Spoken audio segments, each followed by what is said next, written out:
सीतारामचंद्राभ्याम नमः। श्रीमद् वाल्मीकि रामायण अरण्य कांड 42वां सर्ग। मारीच का स्वर्ण में मृग रूप धारण करके श्री राम के आश्रम पर जाना और सीता का उसे देखना।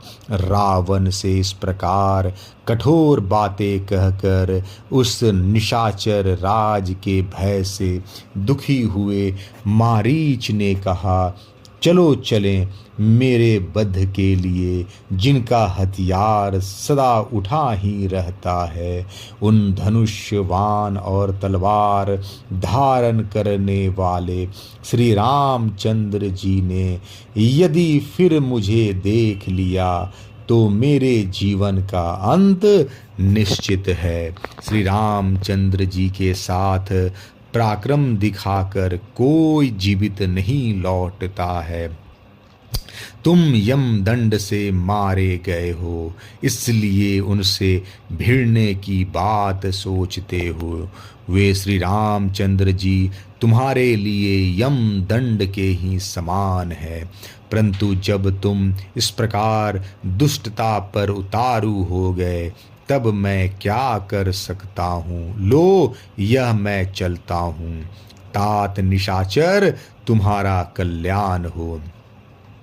मारीच के उस वचन से राक्षस रावण को बड़ी प्रसन्नता हुई। उसने उसे कसकर हृदय से लगा लिया और इस प्रकार कहा, यह तुमने वीरता की बात कही है, क्योंकि अब तुम मेरी इच्छा के वशवर्ती हो गए हो। इस समय तुम वास्तव में मारीच हो। पहले तुम में किसी दूसरे राक्षस का आवेश हो गया था। यह रत्नों से विभूषित मेरा आकाशगामी रथ तैयार है। इसमें पिशाचों के से मुख वाले गधे जुते हुए हैं। इस पर मेरे साथ जल्दी से बैठ जाओ। तुम्हारे जिम्मे एक ही काम है, विदेह कुमारी सीता के मन में अपने लिए लोभ उत्पन्न कर दो। उसे लुभाकर तुम जहाँ चाहो जा सकते हो।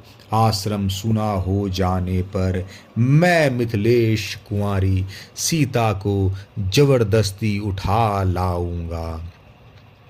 तब ताटका कुमार मारीच ने रावण से कहा, तथास्तु ऐसा ही हो।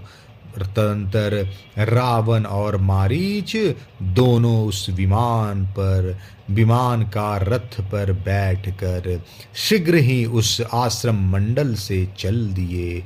मार्ग में पहले की ही भांति अनेकानेक पत्तनों, वनों, पर्वतों, समस्त नदियों, राष्ट्रों तथा नगरों को देखते हुए दोनों ने दंडकारण्य में प्रवेश किया और वहां मारीच सहित राक्षस राज रावण ने श्री रामचंद्र जी का आश्रम देखा। तब उस स्वर्ण भूषित रथ से उतरकर रावण ने मारीच का हाथ अपने हाथ में ले उससे कहा, सखे, यह केलों से घिरा हुआ राम का आश्रम दिखाई दे रहा है। अब शीघ्र ही वह कार्य करो जिसके लिए हम लोग यहाँ आए हैं। रावण की बात सुनकर राक्षस मारीच उस समय मृग का रूप धारण करके श्री राम के आश्रम के द्वार पर विचरने लगा।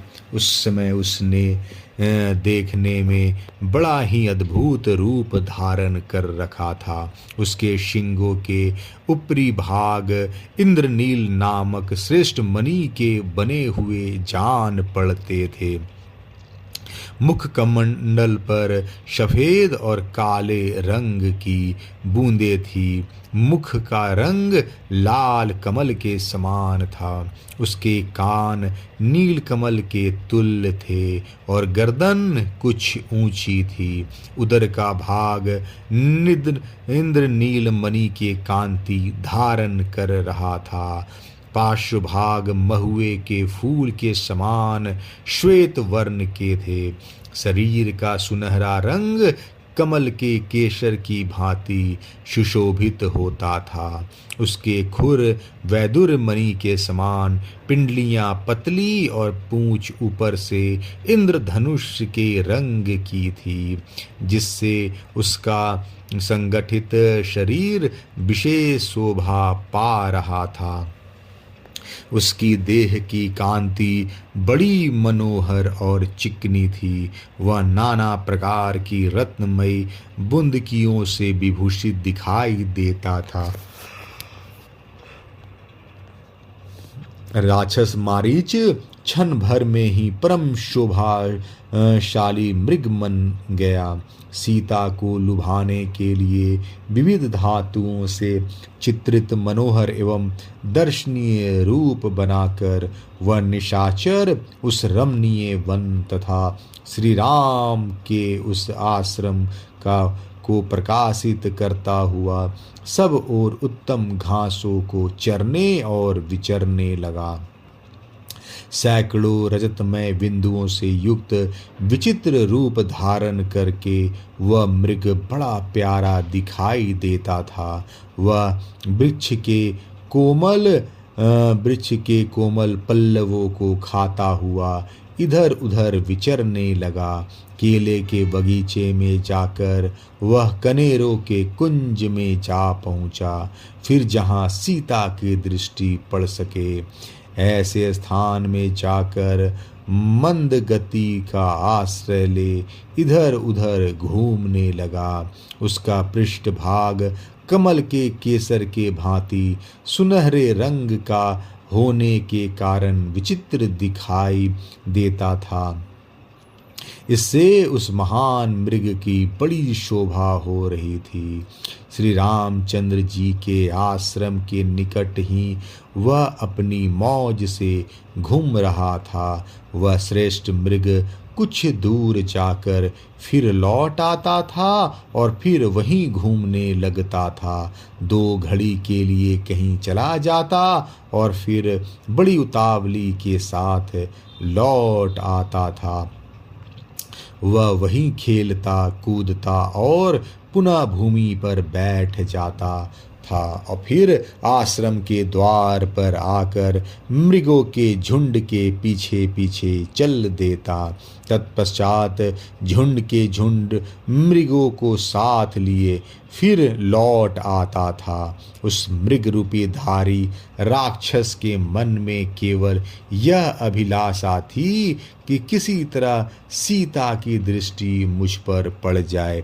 सीता के समीप आते समय वह विचित्र मंडल पैतरे दिखाता हुआ चारों ओर चक्कर लगाता था। उस वन में विचरने वाले जो दूसरे मृग थे वे सब उसे देखकर पास आते और उसे सूंघकर दशों दिशाओं में भाग जाते थे। राक्षस मारीच यद्यपि मृगों के वध में ही तत्पर रहता था, तथापि उस समय अपने भाव को छिपाने के लिए उन वन मृगों का स्पर्श करके भी उन्हें खाता नहीं था। उसी समय मद भरे सुंदर नेत्रों वाली विदेह नंदिनी सीता जो फूल चुनने में लगी हुई थी, कनेर, अशोक और आम के वृक्षों को लांघती हुई उधर आ निकली। फूलों को चुनती हुई वे वहीं विचरने लगी। उनका मुख बड़ा ही सुंदर था। वे वनवास का कष्ट भोगने के योग्य नहीं थी। परम सुंदरी सीता ने उस रत्नमय मृग को देखा, जिसका अंग प्रत्यंग मुक्ता मणियों से चित्रित सा जान पड़ता था। उसके दांत और ओठ बड़े सुंदर थे और शरीर के रोए चांदी एवं तांबे आदि धातुओं के बने हुए जान पड़ते थे। उसके ऊपर दृष्टि पड़ने ही पढ़ते ही सीता जी की आंखें आश्चर्य से खिल उठी और वे बड़े स्नेह से उसकी ओर निहारने लगी। वह मायामय मृग भी श्री राम की प्राण बल्लभा सीता को देखता और उस वन को प्रकाशित सा करता हुआ वहीं विचरने लगा। सीता ने वैसा मृग पहले कभी नहीं देखा था। वह नाना प्रकार के रत्नों का ही बना जान पड़ता था। उसे देखकर जनक किशोरी सीता को बड़ा विस्मय हुआ। अरण्य कांड 42वां सर्ग समाप्त। जय श्री राम।